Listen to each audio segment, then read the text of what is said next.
So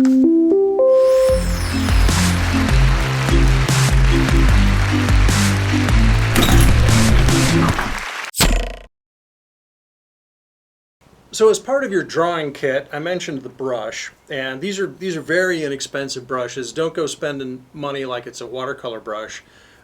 These have plastic bristles. That's perfect for what you're going to use them for, because what you're going to use them for is to tidy up, right? You're going to, as you're drawing, if I did a drawing on this right here, and I had then used my eraser to clear something or change a mark or whatever, as the erasers break down, they leave a little bit of that eraser goo, and you just dust them away with this. So the brush is an important part of cleaning up your drawings, making your stuff look professional, and also helping you see it without any of the distraction of the remains of the eraser. So let me close up that for a moment. So erasers come in a lot of different colors, and I've always thought, okay, that's great for sales. They want to be able to bring a nice shiny pink, so you see a bunch of erasers and go, oh, a pink one, wouldn't that be fun? These are great. I love these. I have these around the studio because they're effective, and I like the shape, and just the tension as you're erasing is quite good. These are very, very good. Until they get old.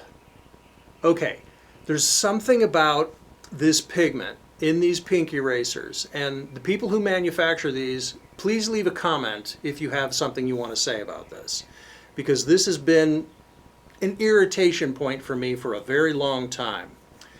The pigments in these erasers, and trust me, they add this color specifically on purpose to these erasers. And the pigment in these erasers, after a while, starts to come out of the eraser. I don't know what the timeline is, but these oxidize, right? They get old. And when they do, the pink comes off the eraser and ends up on your drawing. The most frustrating experience you will have as an artist is working on some drawing and seeing some moment that you want to soften or pull back, and you pull open a drawer with erasers, and instead of grabbing one of these that doesn't have any pigment in it, you grab one of these that does. And you erase, and instantaneously you regret using this delightful little piece of vulcanized rubber, and you say, now my drawing has a pink stain on it.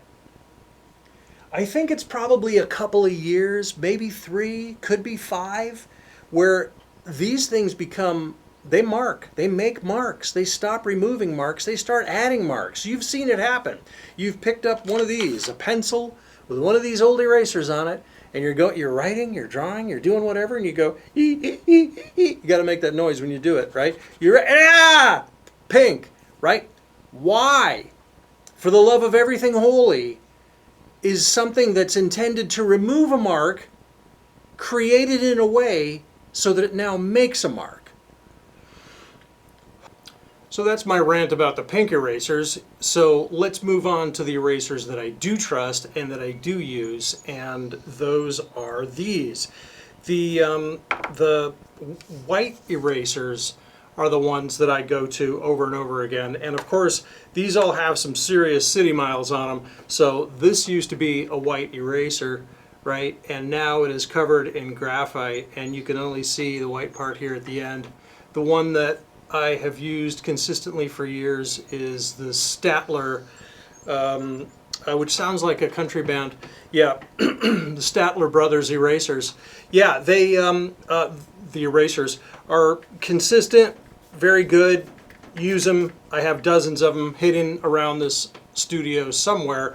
All you have to do is search long enough and you'll find a pile of them, because I like them so much. Now, as an art professor, people send me free stuff all the time. It's just one of those benefits. Don't go don't go changing your career path just because you might get a few free art supplies. No. So I have one here that's Epure. Maybe it's French, I don't know, but this one seems to be a perfectly nice eraser that clearly I've used on many occasions, and I have no idea where this came from. None whatsoever. Another one, Prismacolor, the folks who make the very, very nice colored pencils, they're now manufacturing something they call Magic Rub, which is ironically also the name of a massage parlor. And then there are those of you who do fine detailed work, and you're going to want an eraser that can get in there and do very, very fine detailed erasing. And for those moments in my work, I have two recommendations. One is the Faber-Castell Perfection, I think it's called. Let's check with glasses on. Yeah, it's called the Perfection 1056 by Faber-Castell, and the material inside, the erasing material, actually has the same kind of pigmentation in it that the pink pearls do, and I kind of wish, Faber-Castell, come on, take the pink out. Okay, so the people who have taken the pink out, or never even thought to put it in the first place, is my absolute favorite recommendation for very, very fine detailed work. And that is the Mono Zero eraser holders that are made by Tombow. Now, these are made in Japan. Yes, they're a little more expensive, but holy cow, are they worth it. They have these beautiful refills that come in this lovely packaging, the Mono Zero line, and they come in two different sizes, as you can see here. The slightly larger one is the one that I go for more often, because it's just got the right kind of play when you rub it against the paper. Very, very specific. But when you want to get the details, like say the highlight on an object, you can go for the smaller one. I have them both. I love them both. And like I said, those receive my highest recommendation for any eraser if you are doing fine detailed work. So that's about it for the eraser thing. So go draw, go erase, enjoy.